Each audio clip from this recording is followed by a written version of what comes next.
周末店里其实很闲，海童去店里是因为安静，能够把自己网店里的手工做好。彤彤，今天周日，你怎么也过来了？平时你不都是带你外甥去公园玩吗？我网店该上些新货了，你呢？别说了，被我妈一顿唠叨，我受不了，就跑来店里了。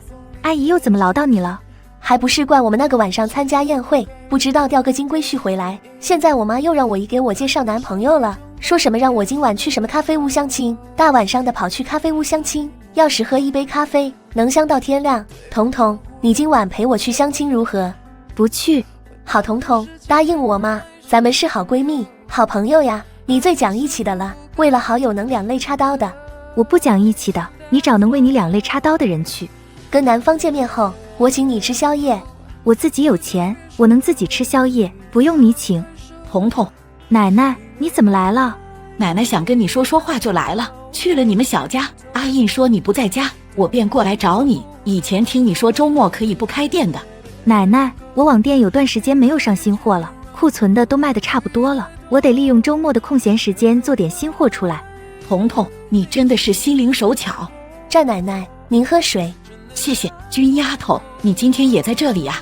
哎，还不是被我妈催婚，我躲到店里来静一静的，老是给我安排相亲，让我觉得自己像是滞销品一样。这不，今晚又叫我去友谊咖啡屋相亲，我正求着彤彤陪我去呢。我能理解你妈妈的，我现在也头痛着我其他孙子的婚事呢，催还催不动的那种，让他们去相亲，没有一个人肯去的。彤彤，要不你晚上就陪君丫头跑一趟吧？啊？你和君丫头是好友，她去相亲，你陪着帮她长长眼也是好的，毕竟你已经是过来人。彤彤，你就陪我去吗？你不陪我去也行，帮我劝劝我吗？别老是安排我相亲。仅此一次，下不为例。好，就知道彤彤最好的了。战奶奶，你和彤彤说话，我出去买点东西。沈小军走后，老太太便摸出了一张纸递给海童。奶奶，这是什么？写给我的情书吗？贫嘴，这是阿印的生活习惯以及他的喜好，你看一下，有助于你们增加感情。彤彤，虽然你和阿印没有感情基础，感情都是培养出来的，你们俩都卸下心防，用心去理解对方，相信你们会相互吸引的。海童心里想着战印都让他签了协议，半年后就离婚的了，他才懒得浪费时间去培养感情。阿印就是起床气重一点，有点小洁癖，其他方面挺好的。他起床气很重。除非他自然醒，要是谁打电话或者敲门把他吵醒，那人肯定要倒霉的，连我都不敢去撸老虎须。老太太说的是真的吗？还是战印看在我们处于新婚阶段，隐忍着不发？彤彤，昨晚你们俩有没有？奶奶，我是个女孩子，你让我去扑倒一个大男人，我真做不出来。这有什么不敢的？你们是夫妻，领了结婚证的合法夫妻。阿印不主动，你主动一点，奶奶想抱曾孙女呢。奶奶，我也不怕你生气，对着你孙子那张严肃的脸，我啃他的话，就像啃着一根放在极冻里冻了1年的骨头，又冷又硬，不得把我的牙齿都啃掉了。奶奶，我和战印的事，您老别操心，顺其自然吧。行，顺其自然，奶奶帮你收拾一下，你忙你的。整理那些书的老太太忽然觉得专心做着一件事的海童迷人至极，她便掏出手机来，偷偷地拍着海童，拍好后便发给她的宝贝大孙子。当然，战印不可能回应他奶奶，专心做着一件事时，就会发现时间过得特别快。等海童把客人提前订的货都做出来后，已经是傍晚6点过。沈小军骑着一辆摩托车过来接海童。君丫头，你怎么不开车去呢？我就喜欢骑摩托车兜风的感觉，现在这个点，各大主干道都是堵车的，我这样的出行方式，堵车影响不到我。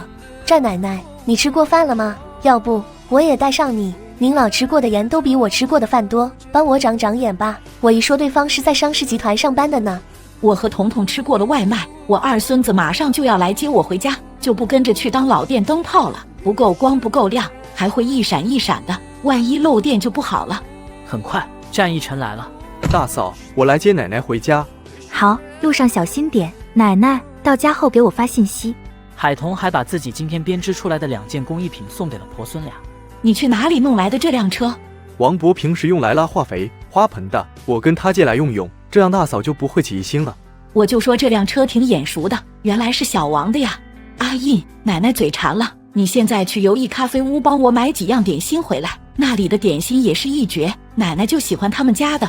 家里那么多人，奶奶让他们给你买就行了。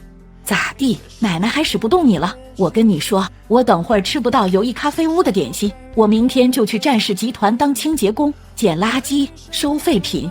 战印满脸黑线。自从爷爷去世后，奶奶就像脱了缰的老野马一样，经常打扮得朴朴素素的在外面浪，这不给他浪回来了一个老婆。我去买。奶奶，你想吃友谊咖啡屋的点心，我们可以拐道过去买的，不用让大哥跑一趟。你懂啥？奶奶，你又要整我哥了。再多问一句就整你。请问是蓝先生吗？你是沈小姐？我是。我定好了位置，请进。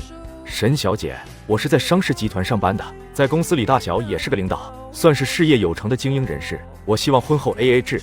蓝先生，我去一趟洗手间。妈以后再让我跟什么阿猫阿狗的相亲，我就剪了头发出家当尼姑去。不就是在商事集团上班吗？就那般高高在上了，又不是商事的总裁。海童对蓝先生也没有好感，反倒是他在那自说自夸。战印就在这个时候进来了，没想到看到他的老婆正和一个陌生男人坐在一起喝咖啡呢。战印正想走过去，沈小军从洗手间出来了，然后他看到沈小军对那个男人说了什么。沈小姐，多坐会儿嘛。蓝先生，对不起，我觉得我们不适合，以后都不要再见了。沈小军很直接地说了出来，拉着海童就走。走着走着，海童忽然停下来不走了。彤彤，怎么了？我老公。是啊，你别误会，我朋友小军来相亲，我陪他过来的。对对对，你别误会啊，都怪我，非让彤彤跟我过来的。早点回家。你怎么在这里？奶奶让我来这里买点心，她喜欢吃这里的点心。哦，那我先走，你给奶奶送了点心后再回来，我给你留门。好。彤彤，你老公好酷好帅啊。冷酷还差不多，整天像个冰雕似的。别提他，说好的你请我去吃饭，走。奶奶，说好了婚后你不能再插手我和海童的生活。我没有插手呀。奶奶特意让我去友谊咖啡屋买点心，不就是让我目睹海童和其他男人喝咖啡？奶奶，我从不知道醋是什么味道，也不会去吃它。都这么晚了，不留在家里过夜？我老婆给我留门呢。不知道醋的味道，不吃醋，我就等着你以后被打脸。这一定是老太太出的主意，但老太太这样做是为了什么？为了让战印误会我吗？就算战印看到了也不对，他的神情明显是吃醋了。战印是深夜才回来的，他回来的时候，海童已经在阳台睡着了。这时手机响了起来。奕晨，哥，你还好吧？你早知道奶奶要整我。哥，奶奶怎么整你了？我只知道奶奶打电话叫你去友谊咖啡屋买点心，奶奶喜欢吃那里的点心也不是什么新鲜事了。你大嫂恰好就在友谊咖啡屋相亲。什么？我大嫂去相亲？她这是给大哥你戴绿帽子呀？你们俩才领证多久？昨天两家家长刚见面，一起吃饭，谈论着你们俩以后举行婚礼的事。转过身去，我大嫂就去相亲了。是陪他好友去相亲。哥，你能不能把话说清楚一点？害我误会了我大嫂，我就说嘛，我大嫂一看就是个很规矩的人，绝对不可能乱来的。我到的时候很凑巧，他的好友上洗手间，就他和相亲对象坐在一起。这还真是凑巧呀！奶奶就算使唤你过去，也不能凑巧让你看到这一幕吧？我后来查了，友谊咖啡屋前不久被奶奶买了，现在奶奶才是那里真正的老板。哥，你的意思是说，那里的店员盯着大嫂，恰好在大嫂的好友上洗手间，你刚好到了，然后让你误会大嫂在找下家。哥，你既然和我大嫂领了结婚证，是夫妻了，奶奶着急也是正常的事。奶奶就是想刺激刺激你，让你吃醋。哥，你吃醋了吗？我从来不知道醋是什么滋味。那改天叫大嫂给你吃醋，尝尝醋的滋味。奶奶那样喜欢大嫂，哥，我觉得你早晚会沦陷的。大嫂除了出身，其他方面都很优秀，用铜丝编织的工艺品真的是一绝，太好看了。战印想起奶奶发给他的视频，海童专心地编织着工艺品，特别的迷人。他不承认，自己反复地看了数遍，内心也得承认。我长这么大不知道醋的味道，以后也不会知道。你没睡？我准备睡的了，睡前想起大哥就给大哥打个电话的，等会儿就睡。我在阳台上坐着，不知不觉就睡着了。你和人说话，把我吵醒了。夜凉如水，小心受凉。谢谢关心，战先生，我先去睡了。战毅没有说话，看着他回房，心里不确定他有没有听到他和战逸晨说的话，又听了多少。隔天吃早餐的时候，战印便知道海童听了多少话。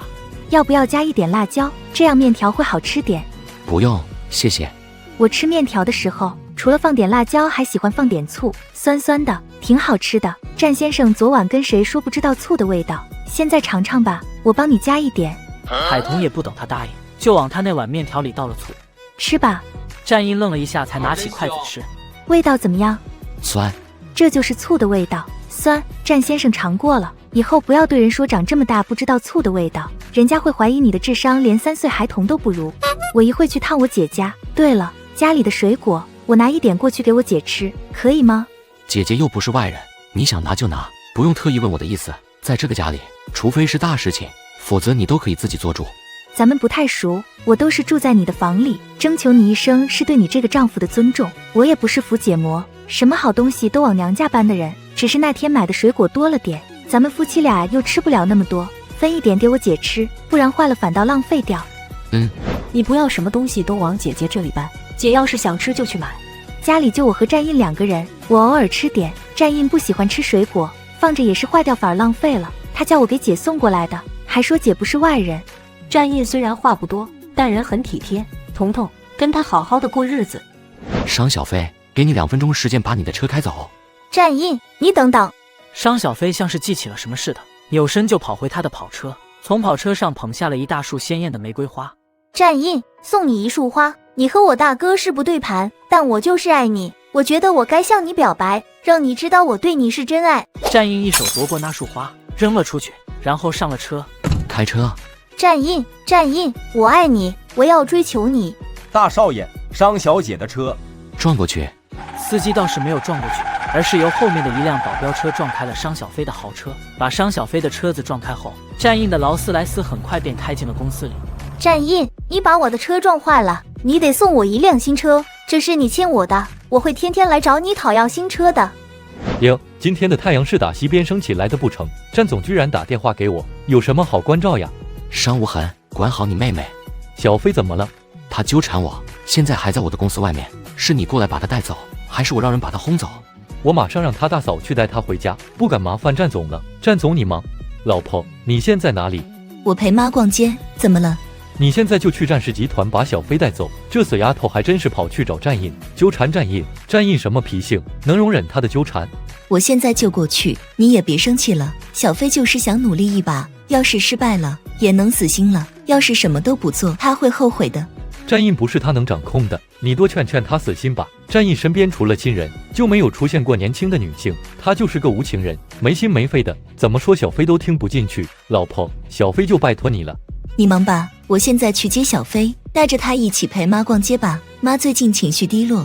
商无痕忽然沉默了。他知道母亲情绪低落的原因，是因为他亲小姨到今没有半点消息。母亲这辈子最念叨着的便是他的小姨了。老婆，跟妈说，只要小姨还活着，我们总会找到小姨的。就算小姨不在了，我们也会找到小姨的儿女的。让妈放宽心点，将来找到了小姨，还得妈去辨认呢。我会的，你忙吧，我去接小飞了。无痕，要是小飞不听劝，要不就让他试试吧。战印虽然冷了点，却是个值得托付终身的男人。战印撞坏了我的车，正好给我赖上他的借口。大嫂，我既然迈出了这一步，就要坚定地走下去，不花上3、5年时间来追求战印，我都不甘心。大嫂，你对我最好了，我大哥又是最听你的话，你帮我跟大哥说说情嘛，不要干涉我追求幸福的权利。小飞，大嫂是很支持你追求你自己幸福的，但那是战印。战印在咱们宛城是什么名声？出了名的不近女色的。你看过他身边有年轻的女性吗？况且我们商氏与战氏也不对盘，你大哥和战印不能说是仇家，但也是对手。你见不得我好，我见不得你好的那种，这种关系的对手。大嫂怕你被战印利用，也怕你被战印虐待了。他不会虐待老婆吧？他们战家的家风那么好，战家的男儿宠老婆也是出了名的呢。不管怎么样，你大哥也是为了你好。小飞，现在不说这些，妈还在等着我们呢。先陪妈妈逛逛街，散散心。为了小姨的事，妈这几天都心情低落得很。妈和小姨都分开几10年了，小姨又不知道被人转送了多少手，那张相片说不定也无法保留下来。想找小姨，如同大海捞针，总要找找的。